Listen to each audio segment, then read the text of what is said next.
I understand my video is giving some problem. Let me start talking. And this is a great forum, and I'm happy and I'm humbled that I have been invited to this kind of forum. Let me give you a brief overview of what I'm going to talk about. Let me set the context. I hope I'm audible, Karan. Yes, we can hear you. Everything's good. Okay. This is almost what I'm presenting is how we have been tackling address problems in e-commerce industry. And I had about 4 publications in this area in the last 7 years. So more or less the talk is around that. And also towards the end, I am going to talk about what is happening recently in this area. And initially, when I joined an e-commerce company some time ago, the problem that was said to me were, told me by my engineering counterpart was, addresses are killing us. What can we do about it?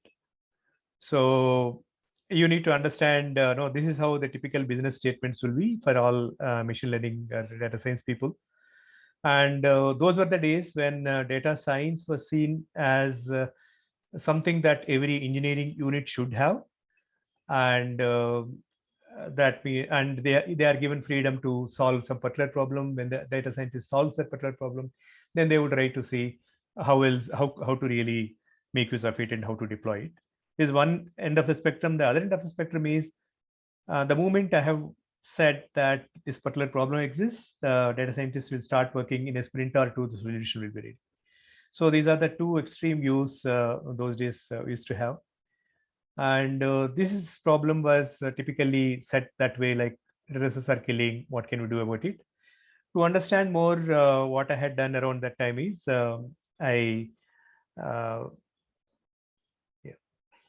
So this is a typical presentation plan. Let me again talk about various topics. So physically went to a delivery center and deploy like where these shipments are delivered, and try to understand what goes on there.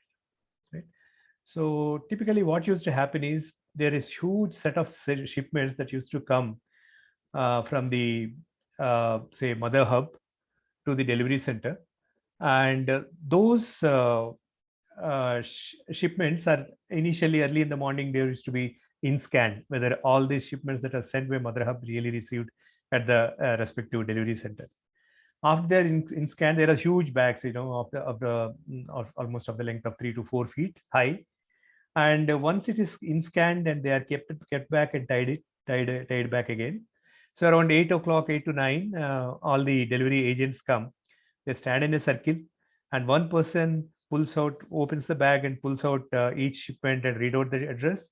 And the people who stood in the circle would raise their hand. The shipment would go to him, and he would stack them. He will order them in the order of delivery, then create what is called run sheet, and they would go around in their two-wheeler to deliver those shipments. So as a data scientist, what occurs to your mind is something you have to do around this. One thing definitely that is required is automation and minimize that manual interaction. Then what models are at your disposal? How do you really solve a particular problem? So in this process, what I am trying to convey is how do we really solve problems from the first principles, right? Then what is the objective function and what kind of model it should be? So the way it turns out, I went and again interviewed each one of them.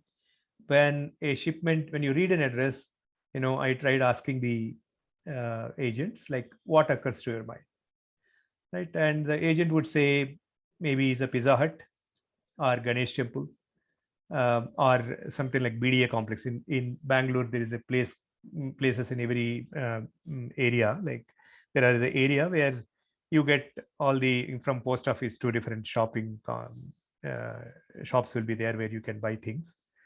So these are some of the things that occur there, man. So from the machine learning perspective, these form what we call as labels, right? So, and it has to be a supervised learning algorithm. And now we have labels, and what should be the pattern? Okay. Let me take a detour, take a pause here. And let me talk about a bit about, I'm sure most of you are aware, but let me give a just an overview of what is pattern and what is feature kind of a thing. So pattern defined by one of the greatest machine learning scientists, like pattern recognition specialist called Watanabe, says that anything opposite to chaos is a pattern, right? That means it can be your pen, your bottle on your table, or water bottle, mobile, your own picture. Each of them are patterns. Okay, and to each pattern is characterized by what is called features, right? Imagine you have to classify between two bottles, say Aquafina and maybe Bisleri. Then each pattern is typically, imagine a Bisleri bottle.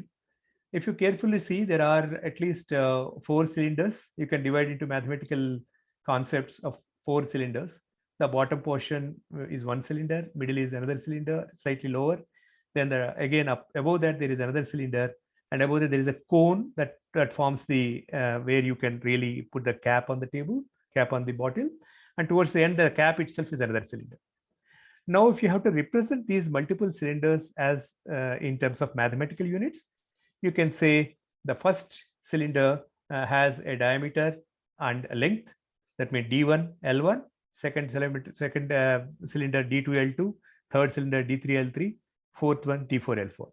Now the bottle is represented as 4 parameters: D1 L1, D2 L2, D3 L3, D4 L4. So this is called abstraction. So a computer wouldn't really understand this as a bottle. This is contrasting with normally what we do initially is we take a picture of a bottle and every pixel is a feature. No? So other way of doing that is maybe measure that and convert them into mathematical concepts and try to say these are the 8 parameters that would really represent a bottle. Okay, this is also called pattern representation. So now if you have to contrast this with say Aquafina bottle, Bisleri versus Aquafina, it will have its own parameters, 8,000 parameters for these 8 values. No? It will have its own values. So that's what discriminates one bottle from the other, right? So pattern recognition is all about finding a discriminator or a classification. So now again, recapping what all I said, I talked about pattern, which is opposite to chaos. Every pattern is represented by a set of features, and what is important is pattern representation. And to represent a pattern appropriately, what you need is abstraction. Okay. Now coming back to this problem that we are discussing with, now the pattern should be addressed, right? Each pattern should be addressed, and each pattern is one more concept I forgot mentioning is each bottle is given a label. Aquafina is one label, the other is say Bisleri. Okay, so it's called R. You can say L1 and L2. So here, what we started with is those labels. What I talked about, like Ganesh Temple or BDA Complex or Pizza Hut, could be the labels, right? And patterns are the addresses. Right?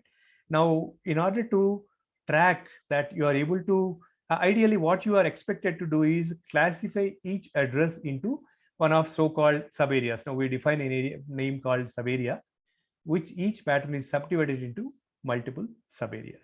Okay. This is the problem now. Now with this background, let me go through step by step. So this is the presentation plan. Like typically, I'm going to talk about the address problems. Typically, that's what I've discussed so far. Address classification or route assignment.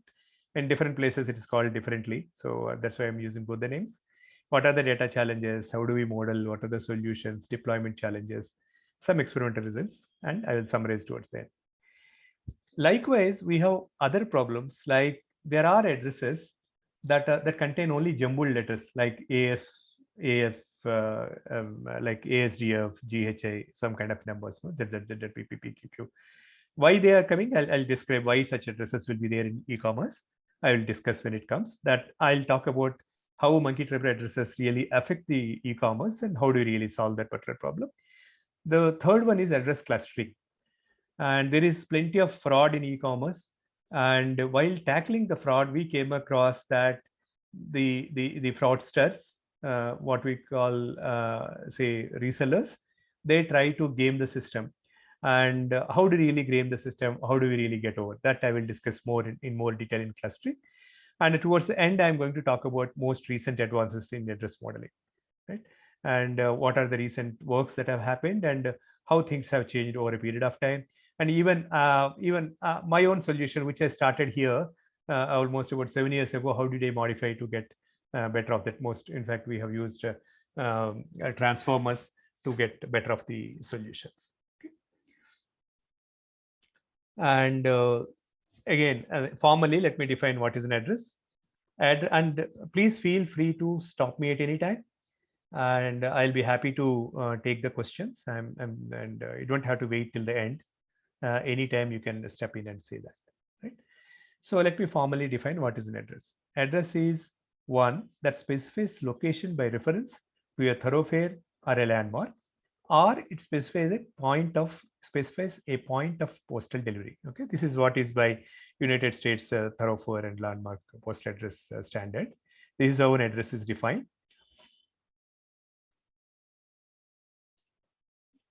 So as I said, now I have to look at the patterns. So as I said, addresses are patterns. There are very interesting patterns emerge when we start getting data. This is again a typical stage in any machine learning data scientist life, in the life cycle. This is where you start getting the feel about the data. The feel about the data is feel about the addresses. The addresses they pose a very interesting challenge, and very interesting because some addresses are about very crisp. For example, Faridabad is the one of the shortest address you will have in the country, because there are sectors, and exactly something like about 6 to 8 words are sufficient to represent an address in that place. Whereas some of us are of paranoid type. We want to ensure that the shipment really reaches us. So let me give an example of that to motivate this point. For example, let us say in Bangalore, there is TCS office very close to ITPL. It is sufficient to say that a person's name and TCS near ITPL, Bangalore, is good enough for the shipment to reach that particular person. What the person in particular address, real example I'm talking about, the person has done is, she has written the address and how to reach a particular place. The address also contains entire directions to reach a particular place. Okay, that gets into many words, sometimes in fact sentences. Then landline and extension, her mobile number, and cubicle ID, and timings of her availability. So imagine this kind of address will reach anywhere like 200 words kind of a thing. So you can understand her point of view, because she wants to ensure that the delivery executive comes during working hours and working days, and he should deliver. He should not come on Saturday, Sunday, because then she won't be able to receive that particular shipment. But for a model or e-commerce company, it is challenging to say that these two addresses are same. If I have to build a model, I have to say these 8 words or 10 words or 16 word address and this 200 word address mean the same. Okay, let us see how do we get over this particular thing. So this is what I was meaning when I talked about non-standard addresses. Then there are spell variants, and I'll give some more examples little later. A particular area, something like say BTM layout, or Marathalli. So that word, that particular Marathalli is one place in Bangalore. It's close to ITPL, and that is spelled in so many ways. And correct spelling is Marathalli, and sometimes the spelling variations are so many that it is difficult to say. I mean, in fact, if you use the vocabulary as such, that explodes the vocabulary size. And whereas ideally that all those different variants should be meaning exactly the same word. Then comes I will give more examples as I go by. Then the inadvertent separation or joining of area names. So say Marathalli, if you take Marat space Halli, or maybe by mistake Mara again T Halli. So this kind of inadvertent separation or joining of area names. Supposing something should have been separated, they get joined. Again, I'll give more examples going down. And the long addresses and their equivalents. As I said earlier, I gave that example how different addresses are longer and but how can we say that both are same? And grouping of similar addresses and fraud detection, that I'll talk more about that. Origin, identification, and isolation of so-called monkey type addresses. As I said initially, there are some addresses which contain only jumbled letters, and how do you really identify and isolate? And address non-deliverability or incomplete. These are some of the challenges there. And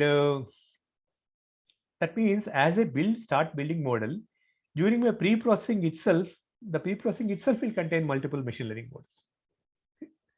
Let me talk about the typical operation scenario. This I spoke about this while motivating the problem.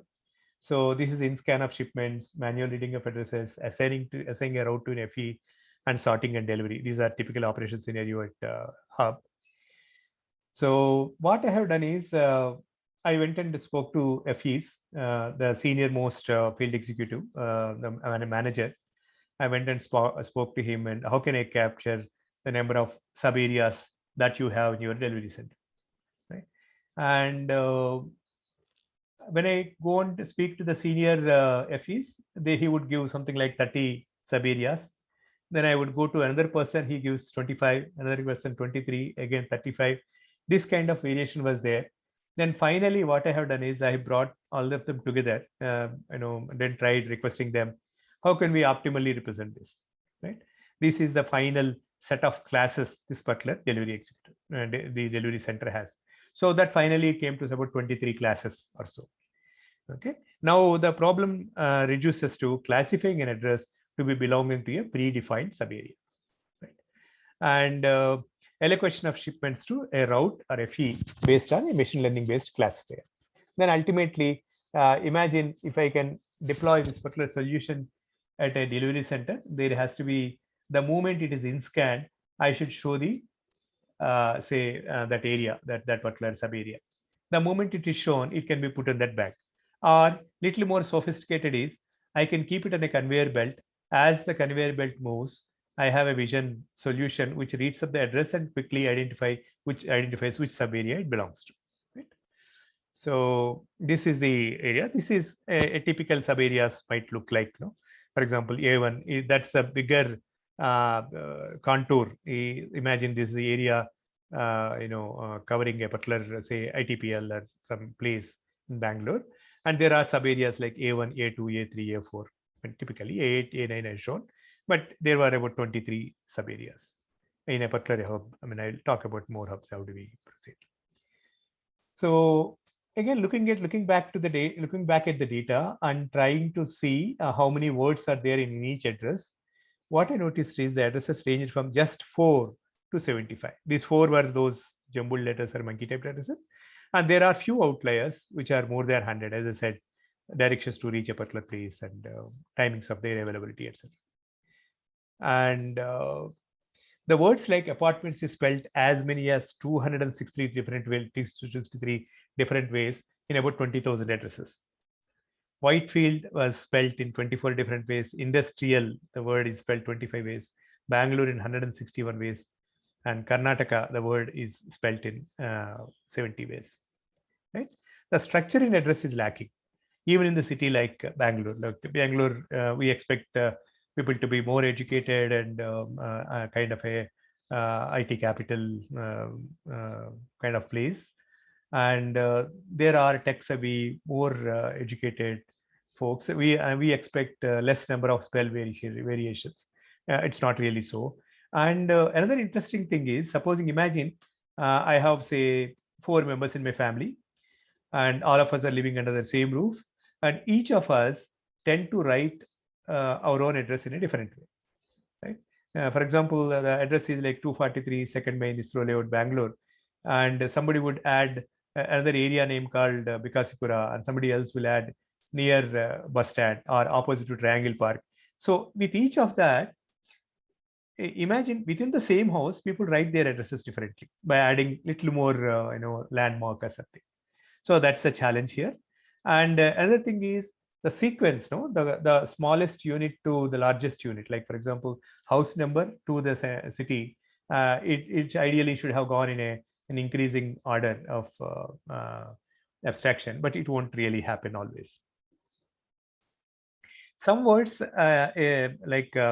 specific to certain places or states. So, for example, Halli is typically used in Karnataka, Kalli, Hubli. Then Bawdi in some place, Kuan and maybe Delhi-like place. Then society in places like Bombay and Ahmedabad. Layout. So each of the areas have their own specific nomenclature to show a sub-area or an area. Right?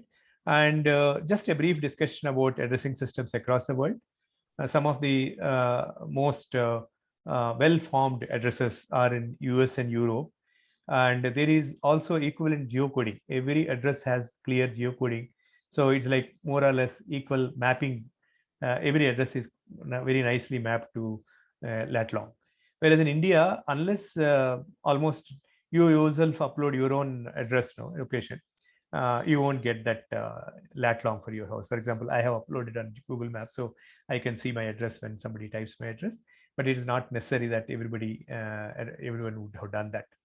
Then in some places like Korea, there is the order is reverse, largest unit to smallest unit. In Japan, the year of construction of a house is the house number.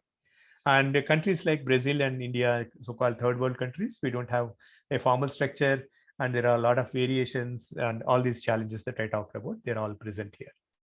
Okay. And these are some of typical addresses, and these are all because they are taken from my own publication. So I'm taking care that it's not a violation of somebody's IP kind of thing.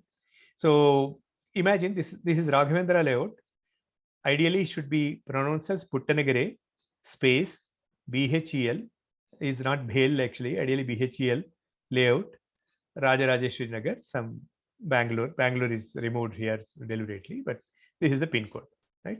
So you just see this word got merged. Puttanagare and Bhel have merged, and Bhel is BHEL, that is Bharat Heavy Electricals Limited, but it is merged with this thing, and it forms a very peculiar new word. Then you just see the Adwal Infotech and BANAKAL Karnataka. So this possibly that's how they will pronounce that sub-area, or that caps, missing of caps and small letters.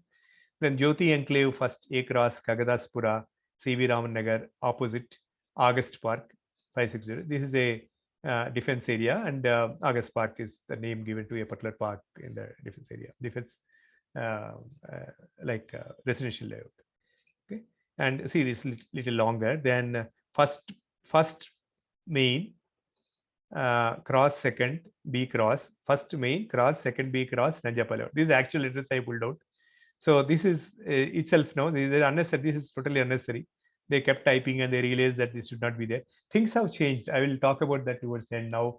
How e-commerce companies are improving that. How do they put the address location? In fact, they show as you type in your new address, immediately the local area is visible, and you just have to click where your address is. And Adugodi, full stop, Ganesh Temple, this pin code, Ocean Triton, opposite Total Mall off Sarjapura Road, post office Belandur. Okay, you just see that capital smalls kind of combination. This is the other address I was talking about. How they will write their address. This is also a real address. That's how taken from our own earlier when I was working with those database. Like take a right turn near signal and enter Hulimavu main road. After railway gate, take left, take right. So these kind of addresses and directions are given, right? And an elaborate pre-processing was necessary to, that's how I approached at that time. Like it was necessary to accounts for the following. Our objective is to retain only those terms that will help classification or discriminability, cleaning of addresses, probabilistic separation of words, integrating domain knowledge. Like when I was talking to field executive, they have the domain knowledge people, they are the domain experts. And that's very much necessary when any machine learning model has to integrate domain knowledge when solving the problems that makes the life easy.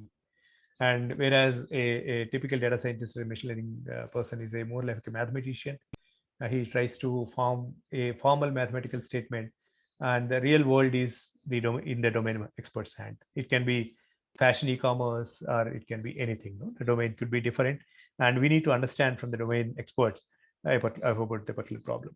Then classification of potentially fraudulent addresses. Okay, how do you really, that itself is another model that works as part of pre-processing. And generation of n-grams using modified frequent pattern tree. These are some of the conventional data mining algorithms. How did we use to get over that?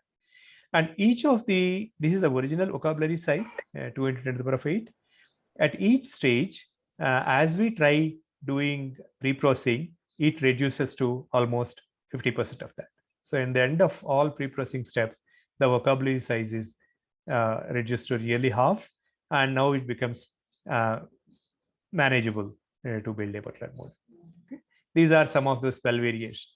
So it's called Adi Chunchinagiri. This is a mutt in Karnataka, and it is spelled in so many different ways. Right? And apartment, something like apartment, is spelled in so many ways. Right? Earlier I have given the statistics how many ways it is different. Apartment, and there some people write stylishly, they write APRT full stop comma or kind of thing. And Yeshwantpur, this is the railway station there, and this is how looks like. This is how many variants are there within that while calling that. I mean, in a way, if you see that everything is fine, okay, Yeshwantpur, all that variants are there. And the challenge is for a machine learning algorithm to understand that each means the same. The moment you understand, the vocabulary size reduces. And this is address strings. These are all the so-called monkey trap addresses. These are all fraud addresses. I will talk more about that in the second part of the talk, why that particular variants are coming. So why people write it that way. Now, if I analyze the fraud addresses, now I try to do typical heat map, and you see that this word, I mean, typically ASDF, when you see a computer keyboard, there is one thing that's where you normally land your fingers for typing. This word is occurring maximum number of times. Then comes those variations, because you try typing is ASDF, and you try typing finally you ended up SADF kind of DFAS, all these kind of variants. Okay. Likewise, and why would they do it? Okay, and people who are buying, say, Samsung phones or Galaxy or pen drive and memory card, laptop, these are the people who are typing it like, okay, let me clearly tell you here itself why these people write that way. So what we normally do is, in e-commerce companies, supposing there are, say, 1 lakh mobiles up for sale, we want to ensure that all the 1 lakh mobiles reach 1 lakh people. Right? The intention is not selling 1 lakh mobiles, but intention is to reach 1 lakh customers. I want to make 1 lakh people happy. So in this process, what the people do is that I try to restrict number of kind of mobiles that can be sold to a single person. So they put a lot of rules, like if the order is coming from the same person twice, they would say no. And definitely they will say no when the same person is trying to add 3 mobiles. That is easier to stop. But later, these people who are such people, like they are typically, maybe they have a small mobile shop. They want to sell this particular latest mobile in their shop for higher profit. That's how they do. And they are also smarter. Each time you come with your own rule and your own restrictions, and they come up with their fresher ideas to manage the thing. So that's where they come with this particular idea, where they write a junk address. They have an understanding with the field executive and deliver that mobile to the field executive. I mean, they have an understanding with the field executive. That man and this man will call over mobile number will be correct, and they try to deliver that particular product to that place. Right? Now I have to, first of all, this is one thing, root cause why it is happening and how to prevent is a different game. But when I am trying to analyze addresses, now I have to prevent this. I mean, I have to remove this kind of a noise from the address classification. Okay, for that I had to build another model that I am going to talk about step 2. To large extent, addresses are not amenable to English dictionaries. Right? Marathalli, it has no meaning. Like it has a area name with some kind of history, You can't be like say there is an equivalent word or a synonyms, antonyms kind of thing will not happen. And this again, I have talked about that while writing the address, it is often found that customers either inadvertently misses the space or removed during storage or retrieval. So that is also possible. Now, when you give a return at the line end, and possibly it should have been a space should have been added that got removed when you store inside your computer, the systems. And separating such compound words. So we compute empirical probabilities of those words, and when the joint probability is lower than separate product of that, then we try. So that's how we separate, assuming conditional independence. And likewise, frequent pattern tree is a celebrated approach in mining large data sets that we used to implement a modified version of the tree to generate n-grams, right? So, and the conventional method, there are other approaches. How do we really, identify n-gram? The conventional method also we use. And the new approach is, as I said, we try to identify the n-grams which are occurring together. And so that will really give you how the words, when they are split differently, but they mean the same thing. You get the entire that kind of a vocabulary set there. Then imagine this is one thing now, equivalent clustering for equivalent words. So can I really use conventional clustering algorithms to identify all spell variants? This is one experiment I have done at the time, where I tried clustering, simple clustering with kind of some kind of a distance threshold, and we used to get most of the words into it. When you like, which can be different by 2 or 3 characters, so they all get clubbed into one kind of a group. Similarly, Banerghatta Road, you imagine they're all so many spell variants. Again, clustering brought all of them together. Now I can call by equivalent any black box word there for entire Banerghatta. Maybe now I'll call it as B road, which is fine because I want for further processing.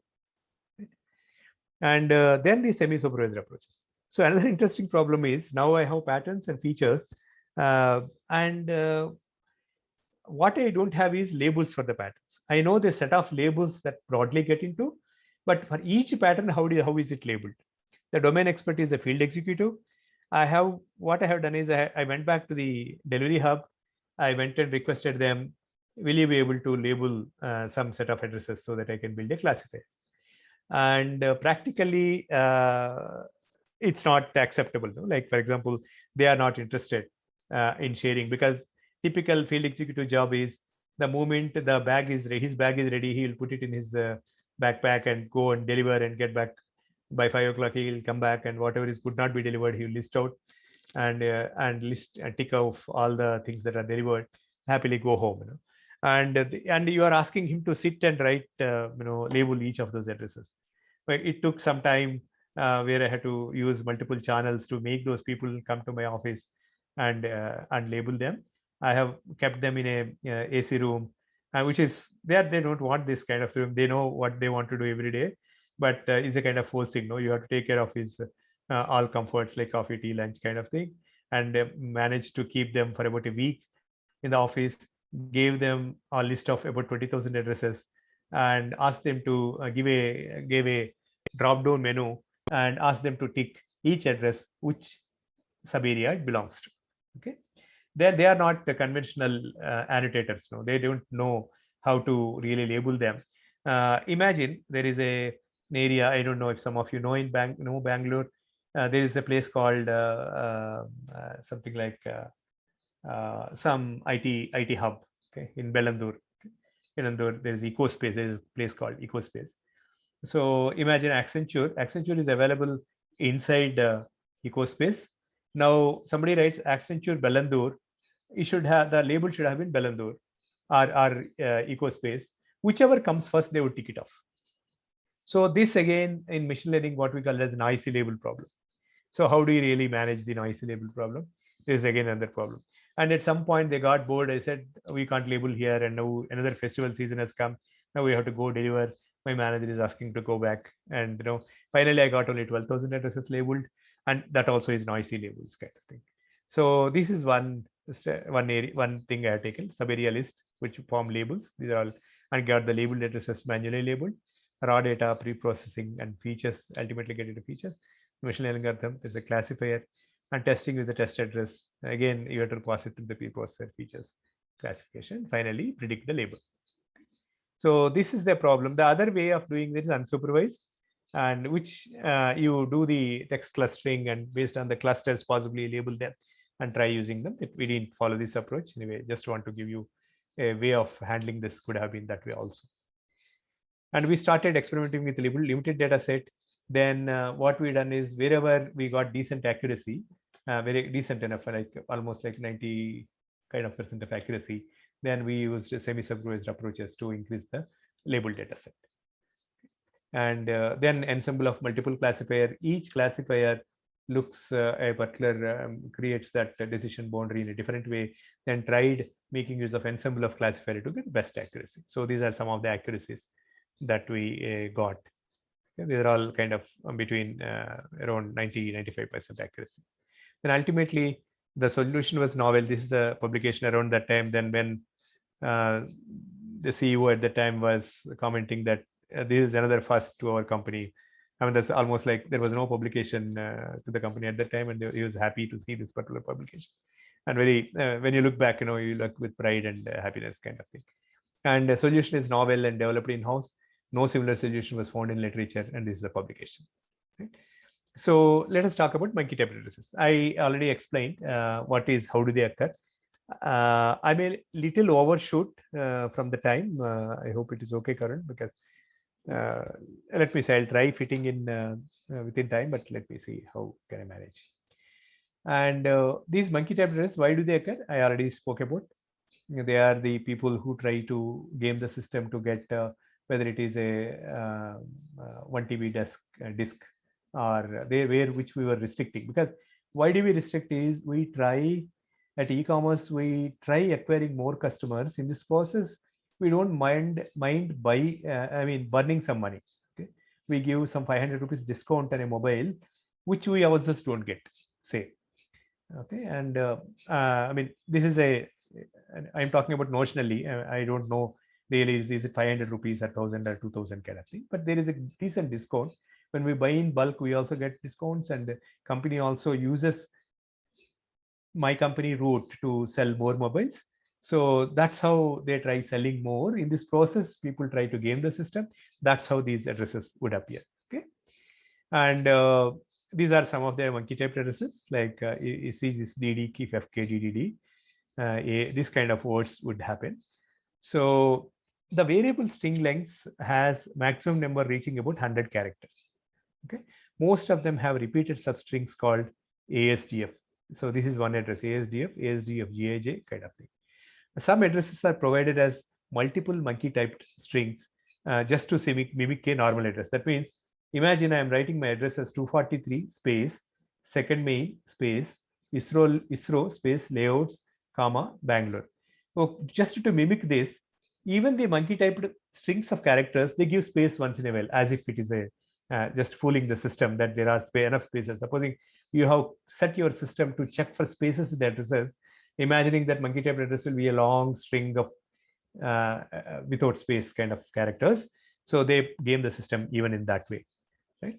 And a combination of upper and lower lowercase letters, and that of course we converted everything into same case. So address pre-processing and a novel way of feature generation. What I tried is ultimately it has to be pattern classification. It has to be very highly accurate because I am putting in the pre-processing stage of the address classification. So it has to be very highly accurate. So what I have done is again here they generate fixed length features that are devoid of repeated strings. So there are repeat substrings. Identified all those repeat substrings and removed them and kept only the unique substrings and label those patterns as normal and monkey typed, divide the data set to training and test, and classify the data and record the average performance. So the other key point here is the fixed length features. So what I have done is divided those string of those monkey typed characters into four characters together or 8 characters together. And four separate four kind of thing. They're all unique substrings that form the pattern, right? So again, going in more detail, remove control and special characters, reduce all data to lowercase combination, post these changes, identify unique addresses among the dataset, remove the spaces between the addresses to convert it into a single string without space. But these are all typical. When broadly you can say pre-processing, like how do you really remove the bank spaces, some n modular core, string stars kind of thing. I mean, you can take it as some kind of pre-processing, right? And these are those addresses. No, Anjanaya Temple, M Shanti Temple Road is a not a monkey type address, but entire all spaces are missing, right? And this is again not monkey type, but all spaces are missing. And this one way of pre-processing is maybe again separation or combination of the related addresses, or this again is this is a complete monkey type, this complete monkey type is monkey type address. Okay? These are the set of pre-processed addresses post that. So again, what I have done is to divide this into 8-character length strings. I have appended some stars so that I'll get all eight as many required as for a 8-character string. These are the features. Then again, training that set division. Then I got something like 98% accuracy with a recall of about 90%. Okay, a score of this. And then again, I tried the same experiment with 4-character long strings. Even here is much better. So I settled down for 4-character string, which is almost like very highly accurate, 98%. That means I'm able to remove all such monkey type addresses from the entire system. Again, going back to that, so I have motivated the problem about monkey type addresses, why did they occur, and but this becomes a noise to the address classification problem. So I built another machine learning model as part of reprocessing and cleaned up the addresses, and this is the solution summary, right? And this is the publication that we got where we published this in CGR. And this is again, this is the motivation. Let me come to clustering. Monkey type address, I think I forgot to mention the publication, looks like. Okay, there's another publication to this. Okay. Yeah, this is the publication. Okay, this is the earlier publication on monkey type. This is again another CGR conference.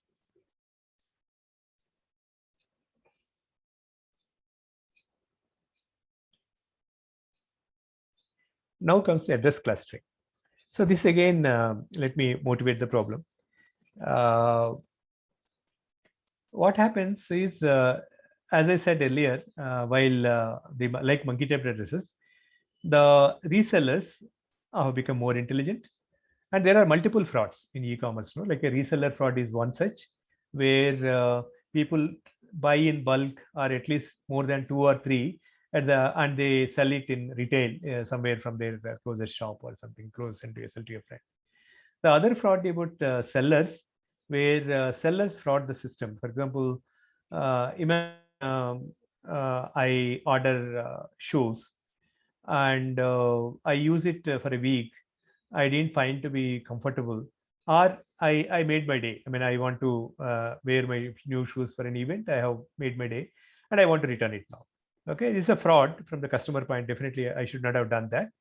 And the seller gets disadvantaged because now the shoe has become dirty. It's not sellable to anybody, because if they immediately you try out and find it to be tight and return it, it's fine. No, you can sell it to somebody else. They clean up and they clean up with good sanitization and then sell it again. But in this case, the seller has to ask for some protection. They said, I tried selling this on your platform, and this is returned to me with all this dirt kind of thing, and please compensate me. So in this process, the company have to sympathize with the sellers, and we do compensate with some money. And imagine they find this route frequently, okay, and really there is no return, or really that didn't happen, or it's not that dirty. Still, you are seeking. I mean, it can be sellable to somebody else, but still I am seeking compensation. Practically, it is impossible for me to check when I am selling millions of products every day.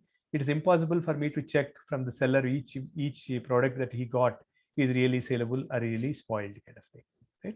So that's where the seller fraud comes. Then there is a pricing fraud. Like there are multiple frauds. Just to I mean, we'll discuss some other occasion. But in this case, reseller fraud, these people try to game the system. In this process, what they do is, these are some of the missing item fraud. I mean, somebody claims that I have ordered seller fraud and the protection fund, then duplicate items.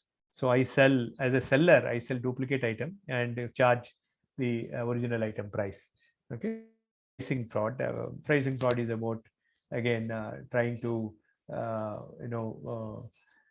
again selling the duplicate item but price it higher, kind of thing. Or imagine it's not really duplicate. For example, there's a Pierce soap. Okay, international Pierce soap would cost something like 300 to 400 rupees, and I sell my Indian Pierce soap under international catalog. Then I am selling the 100 rupees soap, I am getting 300 rupees. That's the kind of fraud. Okay. And review of again some challenges of Indian addresses. You remember, I mean, it's very fresh in mind. Lack of geolocation, limited literacy, ethnicity, as I said, society kind of thing, variants of the same address, additional data as part of addresses, writing, the habit of writing those things, or wrong pin code. Wrong pin code can be so many ways, no? So in fact, there used to be another fraud of wrong pin code. For example, I do not want to cover certain area. Supposing in the outskirts of Bangalore, there is a place called, say, Tumkur. I don't know, my company has decided not to deliver that. I mean, I have not expanded enough to deliver products there. So my actual address is Tumkur, but I give a pin code in of Bangalore. So because of pin code is serviceable, I would take the order and try sending it. Then I realized only after picking, packing, and delivery time, I noticed that it is from Tumkur, but still I would send it because having accepted is a bad customer experience. I would do that. So these are some of the frauds there, and that's where people were also started gaming the addresses. So far the solution was, if the address is exact match with another address, they would say that let us not deliver to this address. And imagine now I game the system. Imagine there is an address in Baroda where is railway station road, Baroda, some say shop name and all. Now I'm smart, and now I know that people are stopping me because the address exactly same. Now I'll write another word called near platform. Near platform 1. Imagine there is one platform 1 here, platform 9 the other side. I'll say near platform 1. So there is an additional word. Now the system cannot detect that is it understands the two separate addresses. We start delivering this. This is where we have to get in. Again, machine learning has to help there, while we try clustering all those addresses which are variantly written of the same address. Right. So this is there is a different clustering methods. Now I think I'll avoid discussing that because time is high. I mean, you can refer to this publication. I have already there's a decent discussion on different clustering approaches that I have taken, and there is also a good survey of text clustering. It is slightly dated, but it's a good book to read on that, and it's available in public options. And so broadly, let me briefly discuss about that in a very abstract way. While in mining large data sets, one can only take some algorithm that is not iterative. So some of you who are familiar with machine learning, I think k-means is something that is the top of the mind. No, the problem with k-means is it is iterative. And imagine if the algorithm works like this: randomly you pick some patterns as centroids and keep assigning rest of the patterns to these centroids, and now you recompute the centroid and see whether the previous centroid is deviant from the current centroid. If so, again reassign to the new centroid, you keep doing that till the centroids don't change much within certain threshold. And this is iterative. And ultimately, when I get a centroid, it's not a pattern. Okay, imagine I use that algorithm for addresses. Finally, you get and ultimately I want to pull out representative patterns. I cannot pull out centroids because they are not representatives. They are not addresses at all. There is something else in between, right? Then I have to look for prototypes. If I want to go for prototypes, I had to look for some algorithms that pull out the prototypes appropriately. So there again, a decent discussion in the paper, but let me talk about one particular algorithm called leader clustering algorithm, where you take starting one pattern as a leader, and based on some threshold, try assigning all the patterns to that particular leader. Once the threshold is higher, create a new cluster, new prototype, and start assigning to these two prototypes. Okay, these two clusters. You keep doing till all the patterns are assigned. In this process, what happens is one disadvantage of this algorithm is it's order dependent. It all depends on what you start with. No? You may get different prototype, but ultimately you do get prototypes. You do get a prototype means you imagine there's a huge cluster, and among a cluster contains say 1,000 patterns, and all those 1,000 patterns are represented by that particular one pattern, which is a prototype of all the addresses. They all remain within certain threshold, distance threshold. Okay? This is about that. Then the cluster evaluation, again, a brief discussion I would skip for this presentation. Again, there are different clustering evaluation, because clustering, and there is a different schools of thought. Should we really go for clustering evaluation? Do they really represent? Again, some evaluation metrics imagine that clustering is a hyperspherical sort of clustering. That means it's like imagine a huge sphere in multi-dimensional sense, and then again that itself is a wrong one. No? Imagine a map kind of, for example, imagine a map like Japan map, and your data is represent that particular map kind of a shape. Then when you go for centroids, it's not a right way of finding the clustering of points. No? So you have to go for a different approach. So each has its own clustering evaluation itself is challenging. So another way of solving this particular problem is you try, kind of label certain patterns, and only some sample of patterns, and based on that labeled patterns, try seeing that whatever clustering is giving decent accuracy or not. This is another way of evaluating a cluster. Then the leader clustering I have briefly discussed. Then and leader, there are two ways we try solving. Two ways. Leader clustering with edit distance. Imagine again those characters of strings that we have discussed about.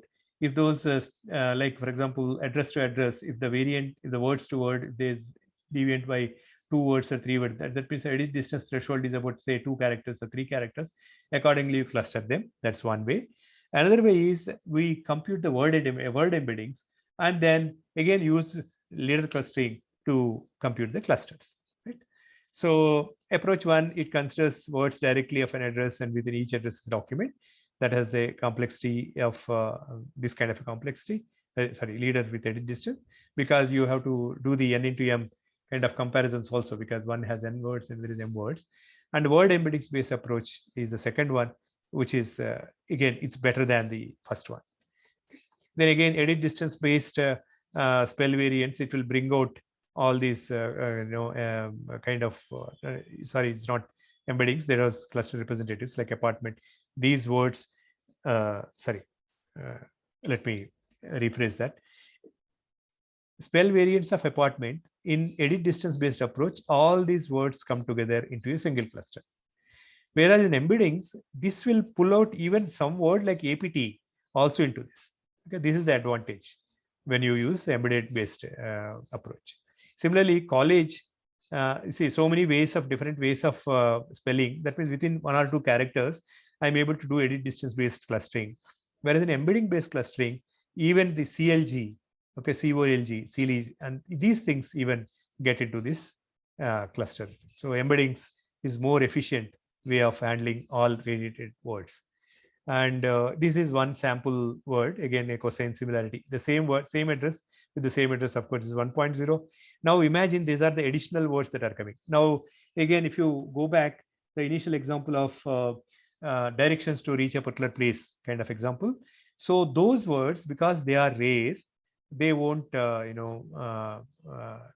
they won't come here. They won't be effective because they are very rare words. So even the word embeddings, when I compute here, what we have done is we have done the average of embeddings of all the vectors, and that is not impactful. Like rather, they won't corrupt the correct clustering. Even if you add 200 words additional, they won't corrupt. You just see that you have additional words, fax 91, office, Chapat, India. These are the actual addresses that were used, and this is I'm pulling out those examples from there. What I'm reproducing, what I published in the paper. Okay. These are the other words. Even if you're increasing those many additional words from these two here, it is still falling into the same cluster within this threshold. Again, yeah, this is the problem overview. Clustering, why is it required? There is a clustering, there is a fraud, and different approaches we discussed. There are clustering methods, different clustering methods, and how for large, massive data sets, what kind of clustering approaches that you should use. Iterative should be avoided, and representative patterns is better. And leader, one more thing I miss mentioning there is a one view. Is only one pass of the data, you will get the entire clustering. Okay? So that's where the iteration is totally avoided. And results and applications. These are the things we have discussed. Now the most recent advance is the most recent paper in 2020. So here what we have done is we went for bet variance. I have discussed in more detail little down. I'll wait for this discussion. The other thing, very important thing, okay, the other thing is Gis and Geocoding, global grid representations, and bet variants for address non-deliverability or incomplete address classification. I'll discuss in detail further. In bet variants, what you had done, bet is a transformer-based architecture where we tried in approach when we did all the processing, pre-probability, spelling, spell correct, like the earlier, and word-to-wake tokens, and TF-IDF weighting. So now what one additional step we have taken is in the word-to-wake tokens, still there are rare words and frequently occurring words. It is possible that it is not appropriately weighted. No. So if it is not properly weighted, if it is supposing you give equal weightage and average it, it is possible that rare words are still getting importance. That's where we try doing TF-IDF weighting. I'm not getting into the details of TF-IDF because I'm sure most of you are aware of that. And sorry. And advantage, appropriate weighting for frequent and infrequent patterns. And this is the advantage. And disadvantage is averaging word vector still leads to loss, loss of sequential information. For example, Faridabad address, something like house number X, sector number Y, Faridabad, and rather again that versus house number X1 and sector Y1 will come to the same cluster. Still, there is a danger here. This is the publication that we had. Then what again approach to what we have taken is bi-directional Lstm, and address token representation as a concatenation of both hidden, forward, and backward hidden states. Again, advantage is bidirectional. That means you are seeing left to right and right to left of the same addresses and captures the sequential information very well. Disadvantage is still time consuming. The third approach is the Berta variant. We have taken Roberta. There we did the pre-training on addresses and fine-tuning for a sub-region classification task. Oh, sorry for the spelling error. And it optimizes for two pre-training tasks. One is master language model and the next sentence prediction, as we know in the Berta variants. Advantage is it captures sequential information, and sorry, it is faster. It's not disadvantage, it is faster. Okay. And the other thing, this was published, and this is what is operational at my later company, second place where we deployed it, and we replaced a third-party solution in this process. And again, the other points that I want to discuss about towards the end, I'm going to end in about 5-10 minutes. The other thing is the GIS and geocoding.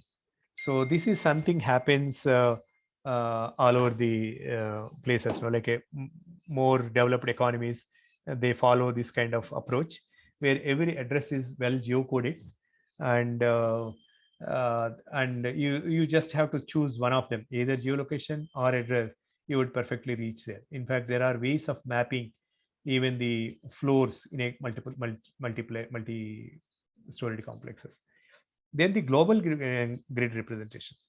There are good number of works now for someone like delivery, and there are companies in Hyderabad where they try to represent every address as a grid. Okay, and there are 2 or 3 levels of grid. When you use it in sequence, you will perfectly pinpointedly identify an address. Okay? That is another solution. But the disadvantage of that is they are not meaningful. No, you cannot appreciate that.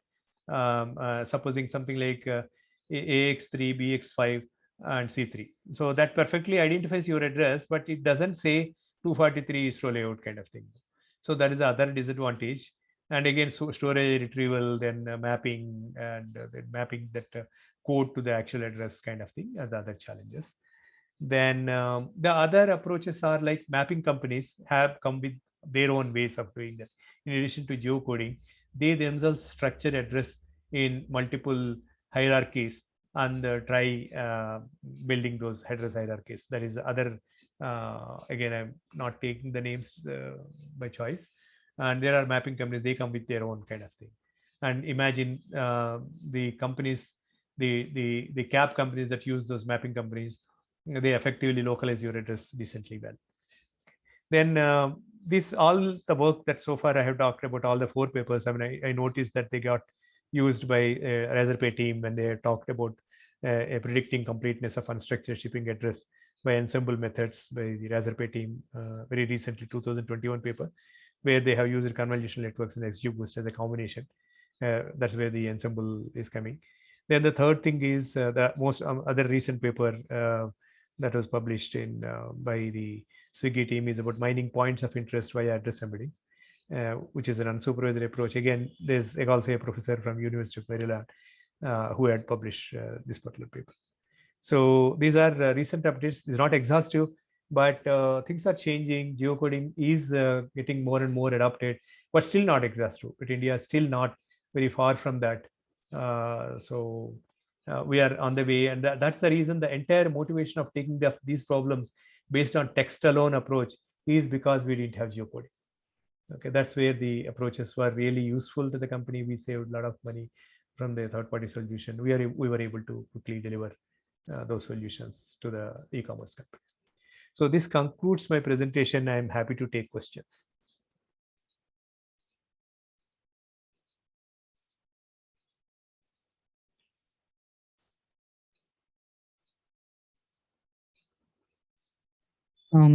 There was one question from Jayant, which was during the starting, actually in the mid, which was that this is an extensive data collection. So how did you take care of bias in that scenario?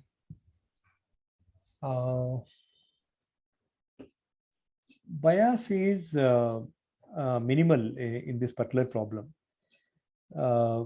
because it's a multi-class classification problem, and it is possible in one case, of course, when you really divide it into sub areas, it is possible. This we, in fact, we noticed in the second work, this work, when we are doing this work, we did face that problem where when we converted into sub areas, some sub areas have more addresses than the other sub areas.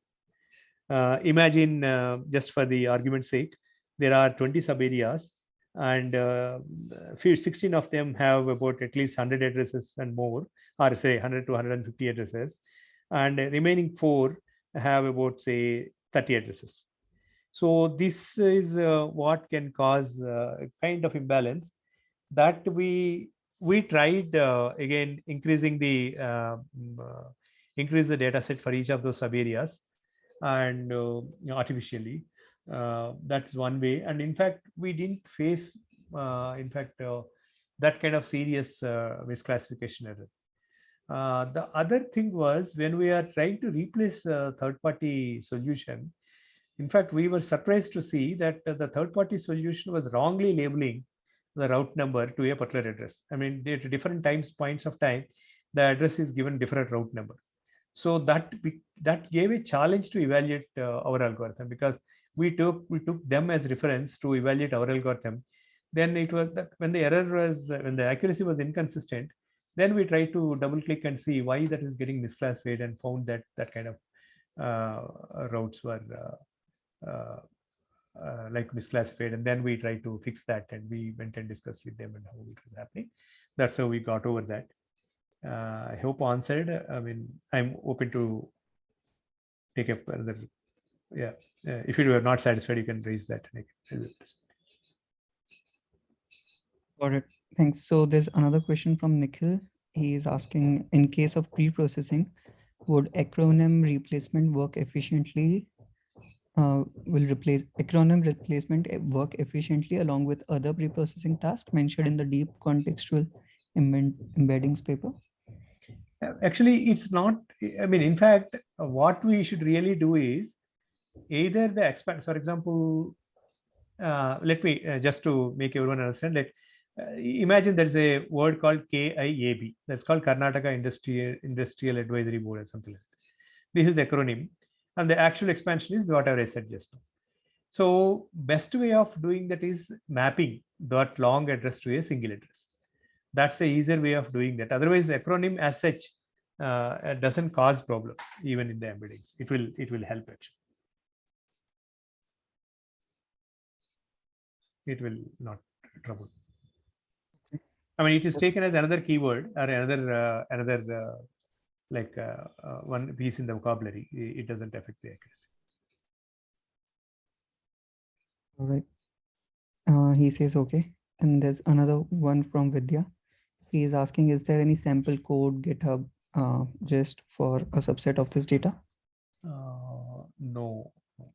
But actually, one thing normally I take care is everything will be transparent and you should be able to do it easily. The paper explains everything so cleanly that only thing is this address is not public. This data cannot be made public.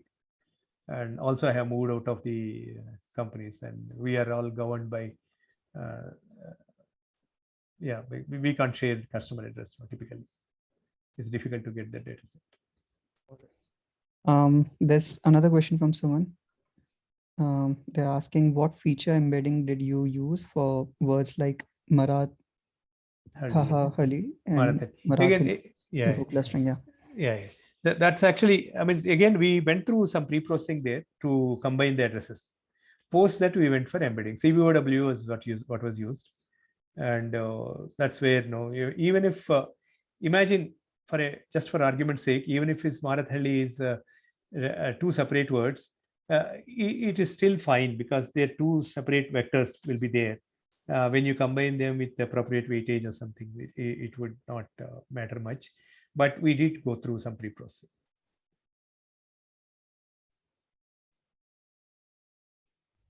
Okay, got it. So any other questions from anyone?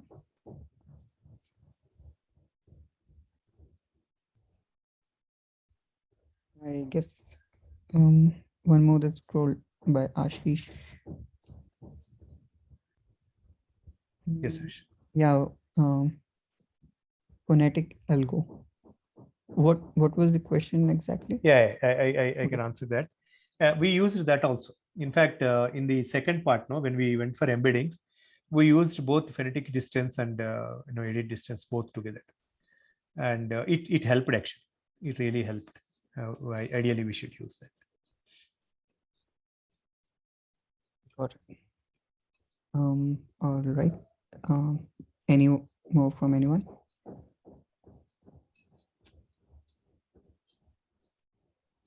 No, Nikhil, no data set in the open domain. But I understand IIT Bombay has kept some addresses somewhere. That is what I heard. You can look at that. Yeah, it's already over. Already answered it. There's one more question from Shruti. She's asking, how do acronyms help in embedding approach in the KIAT example? In a broad sense, you are either expanding by using acronyms. Either you are, ultimately it is another word, and you are only finding an embedding for that another word. So if you really through some pre-processing or something, if you can reduce that vocabulary set, acronym versus that long unabbreviated abbreviation versus the expanded form. If you can bring to abbreviated form, that will be vocabulary set will be easy, it will be lower. So from that sense, whether it is for clustering or address non-deliverability prediction or address classification, it will be better. As far as the embeddings is concerned, it is only like another word to be embedded, another vector to be arrived at kind of thing. It doesn't have a serious impact.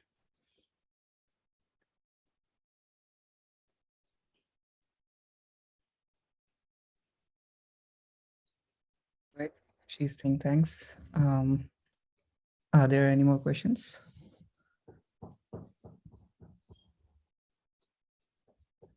I will stop the recording in the meantime.